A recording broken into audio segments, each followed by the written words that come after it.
What if the people representing Canada abroad were being silenced at home? Black diplomats and staff from Global Affairs Canada are now breaking their silence, alleging a deep-rooted system of racism inside one of the nation's most powerful institutions. Stay with us to learn what really happened inside Canada's Foreign Service, and why this story could shake the image of Canadian diplomacy worldwide. Before we begin, what's your take on this? Do you believe racism still runs through government institutions? Drop your opinion in the comments, and don't forget to subscribe for real stories that expose the truth behind official headlines. In Ottawa, a storm is brewing.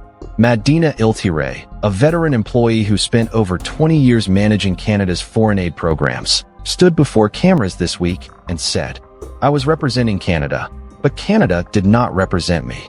Her words cut deep, and they've ignited a national conversation.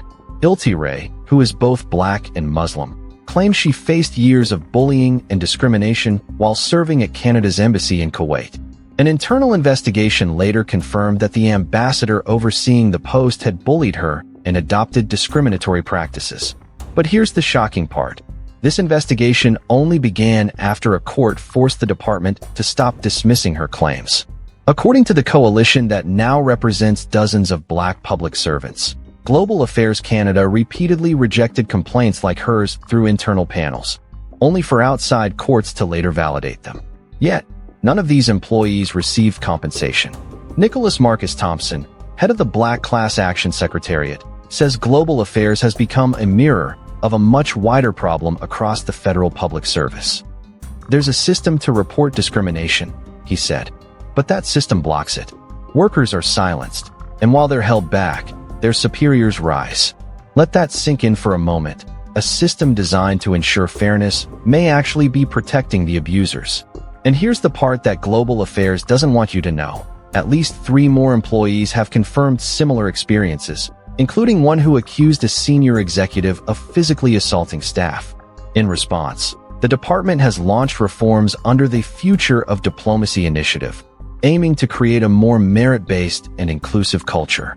But Black employees say it's just a cosmetic fix. "We're not seeing deep-rooted reforms," Thompson said. "Just band-aid solutions that disappear when management changes." Foreign Affairs Minister Anita Anand responded on Wednesday, calling discrimination unacceptable in any form and vowing to look into at least one of the highlighted cases personally. She added, "A stronger, more diverse public service makes Canada stronger." But many are asking, if diversity truly makes Canada stronger, why are those raising their voices being punished instead of protected? This story isn't just about workplace discrimination. It's about how a nation that preaches equality abroad handles injustice within its own walls. And here's what we found digging deeper. The broader lawsuit brought by the Black Class Action Secretariat could take up to a year before the Federal Court of Appeal delivers its ruling. If the plaintiffs win, it might set a legal precedent that changes how discrimination is investigated across all government agencies. So what's next? More testimonies are expected. Whistleblowers are coming forward. And behind closed doors, Global Affairs is scrambling to protect its image, just as the world is watching.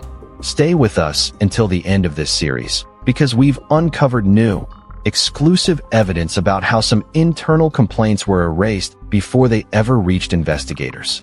This is not just another headline. It's a wake-up call about power, silence, and justice in the halls of Canadian diplomacy.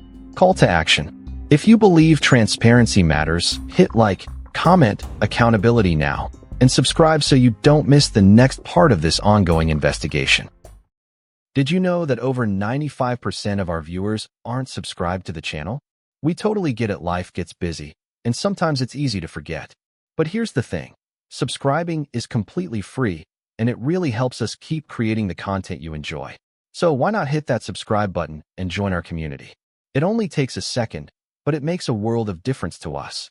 Thank you for your support.